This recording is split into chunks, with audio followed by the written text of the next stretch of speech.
Leader McCarthy. So 2 members have gone to Afghanistan yesterday. Can I get your reaction to their trip? What are you advising members who are interested in going to Afghanistan and neighboring countries at this time? Not to go. We need the military's all their effort used on bringing people back home. These are 2 individuals who I didn't know transpired that they went until after they were there. They're both veterans. They're both frustrated. They have an administration that won't tell them the answers to how many Americans are left, or those Afghans that actually probably worked with them and helped them. They feel frustrated. They come back in a special session and no time is spent. Yesterday we were allowed 90 minutes to have a briefing. While people were still lined up, a number of members, the Democrats shut it down and said, no, we have to have a hard break to go back and debate the $5 trillion bill. I objected. I thought this was more important. But they would not allow them to even be able to talk to the Secretary of State, Secretary of Defense, and others, lined up, Republicans and Democrats alike. But that's what they chose the time to do.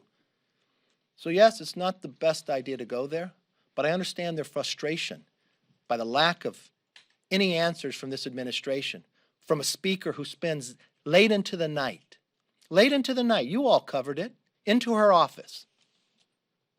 Not one moment of that time was spent on getting Americans home from Afghanistan.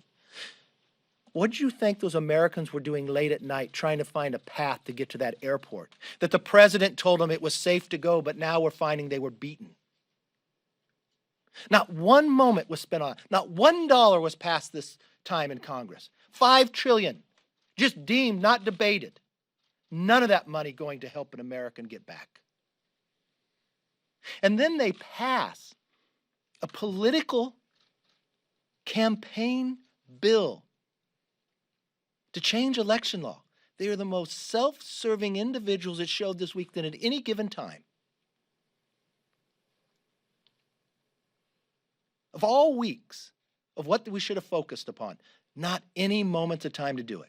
So yes, I don't think it's right that they went, but I understand their frustration of why they would want to go, by the lack of answers they were getting, the time they served their nation, the individuals they knew over there, the calls. All members are getting calls of people stuck there. They're frustrated trying to work with the State Department, can't get answers. They realize it's life and death. So yes, they made a decision to try to do something on their own. Are you hearing from members that might be going, and are you hearing from Any member that I've heard that might go, I explained to them that I don't think they should. I think it creates a greater risk. You've got enough Americans over there that could be held hostage. They'd make a point out of a member of Congress. I think you'd take military away from doing their job of getting as many Americans out we can. How many know that they're going to be left? The president now has made the date the 31st. The 31st is when everybody needs to be gone. So they're going to start pulling military out now.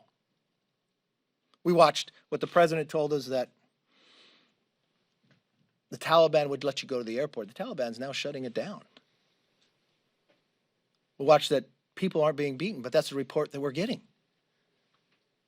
I mean, I watched the president have a press conference and walk away afterwards, and 30 minutes later have a conference call with the Secretary of Defense, Secretary of State, Joint Chiefs, and they contradict what the president just told us. Why wouldn't we spend our time on that while we're in Congress? Why are we departing now? The Speaker has control over that. The same way that she changed the Intel Committee with Adam Schiff to be a political committee instead of looking. We're 3 co-equal branches. We should have been having hearings on what's going on over there. We should have been able to gather that they would collapse this fast. But Adam Schiff was too focused on impeachment than doing the job he was supposed to do.